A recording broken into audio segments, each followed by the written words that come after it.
এটা টেম্পোরারি একটা মার্কার দিয়ে সেটা করা হয়েছে। না দেখেন, সিদ্ধান্ত আমরা কেন এখানে আসছি, কারণ দেখেন কতগুলি ঘটনা পরম্পরায় ঘটার জন্য কিন্তু আমরা আজকে এই নির্বাচন বর্জনের পরিস্থিতিতে আমরা উপনীত হয়েছি।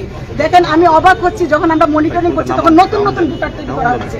একটা নির্বাচন কমিশন কেন এই ভোটারদের যে আপডেটটা তারা কেন শিক্ষার্থীদের সামনে উন্মোচন করবে না? কেন যেদিন নির্বাচন সেই নির্বাচনের সময় কেন তারা নতুন নতুন ভোটার তৈরি করছে? এই জায়গা থেকে অনিয়ম হচ্ছে।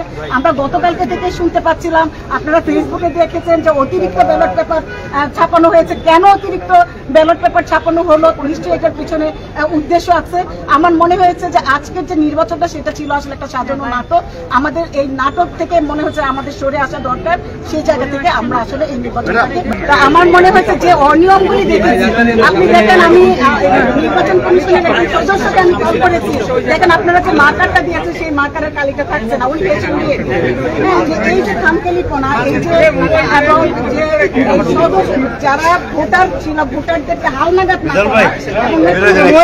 করা এবং সবকিছু দেখে আমার মনে হচ্ছে, এবং কোথাও কোথাও ঢুকতে যাওয়া, আবার কাউকে কাউকে আক্রমণ করা, এগুলি আমাদেরকে আসলে ওনার গায়ে লাগছে। সেই জায়গা থেকে আমার মনে হচ্ছে এই নির্বাচনে আমাদের আমার হাতটা কই গেছে দেখছেন ওনার গায়ের মধ্যে।